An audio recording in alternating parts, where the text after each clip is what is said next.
Maayong buntag! For today's video ay samahan niyo akong gumawa ngayon na nagtitrending na tuna salad.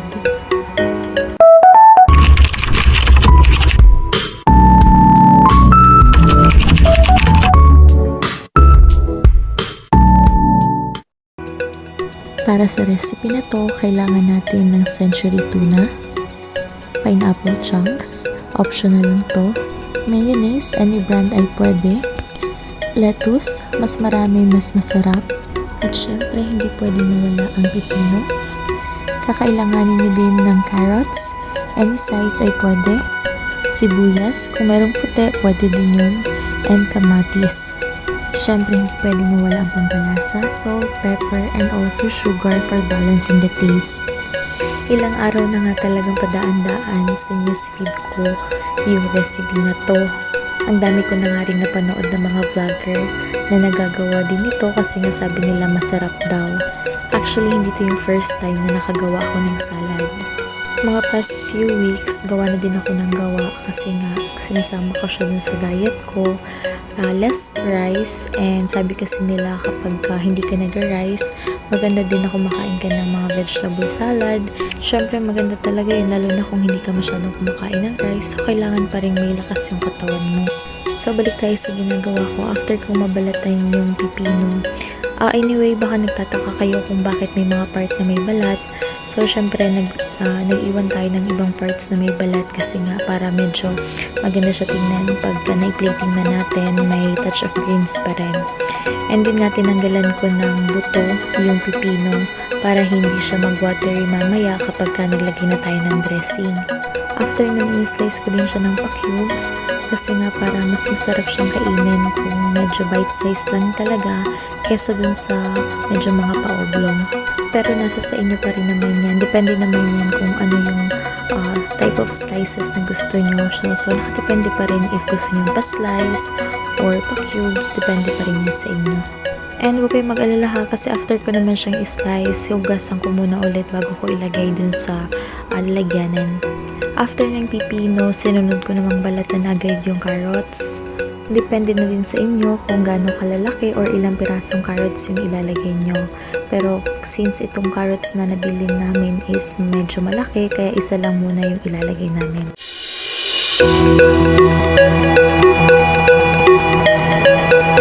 Sa sibuyas naman, if meron kayong white onion, pwede din yung gamitin.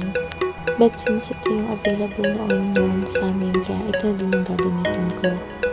Sinimulan ko na din balatan para nga mailagay din dun sa mixture ng salad. Mas maganda if pinong-pino talaga yung pagkakahiwa sa sibuyas. If meron kayong food processor or grinder, pwede nyo naman gamitin yun para hindi na kayo mahirapan magpino ng sibuyas. Pero ako kasi gusto ko yung may nilasap sa salad na sibuyas, so chinap ko na lang talaga siya ng pino.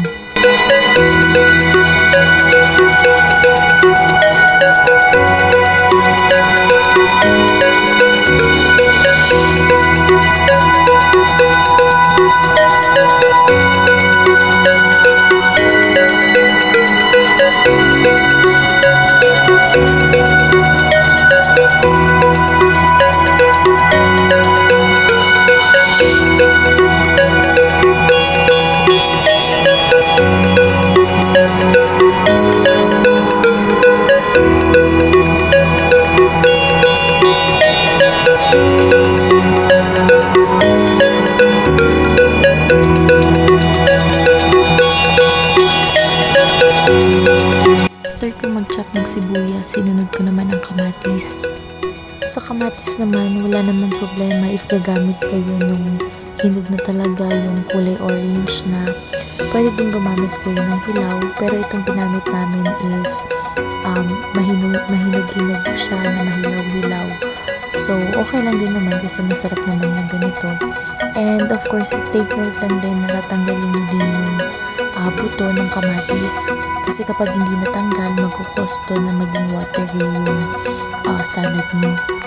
After kung matanggal yung mga buto, sinimulan ko na din siyang hiwain. So, depende pa rin sa inyo kung ano yung klase ng pagkakahiwa nyo. Yung amin kasi is hindi na namin pinino. Bale, yung slice lang siya na pag ganyan. which is ninipisan ko lang para hindi masyadong nakakasawa kapag kinakain na.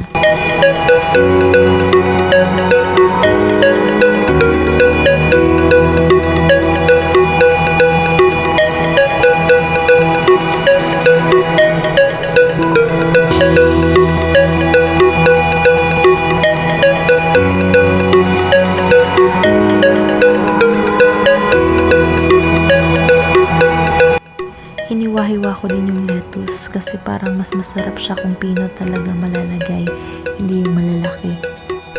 Ito pong pineapple chunks is optional lang siya. Pwede kayong maglagay, pwede din namang hindi. Hindi naman siya makaka-affect sa lasa ng salad nyo. Maganda din ang nalagyan ng pineapple chunks kasi para sa amin hindi naging nakakauma yung lasa ng salad. Kasi nga may natitikman ka din, may pagka-matamis na may pagka-maasim.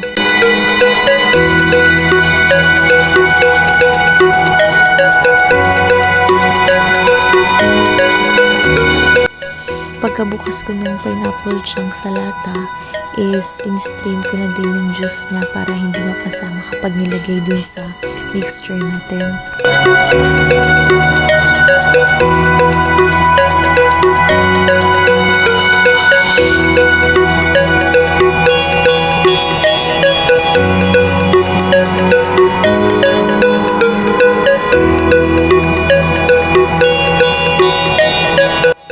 After nyo ma-slice lahat ng ingredients, pwede nyo na itong ilagay dun sa mixture nyo.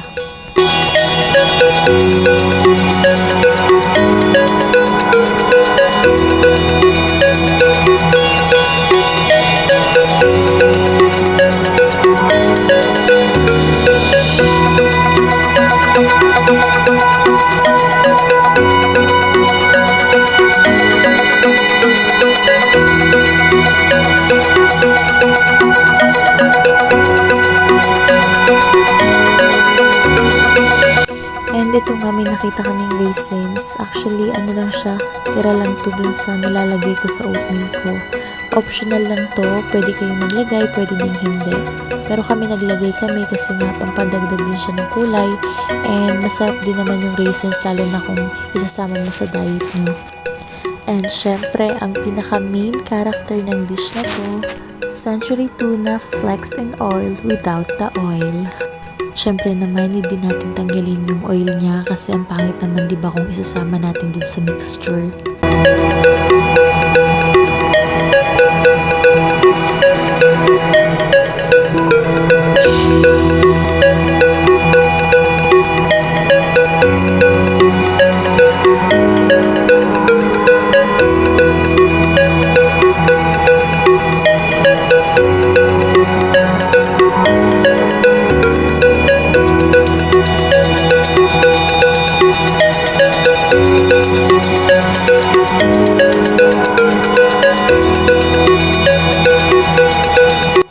Para sa dressing naman natin, gumamit tayo ng mayonnaise. So, any brand is pwede naman.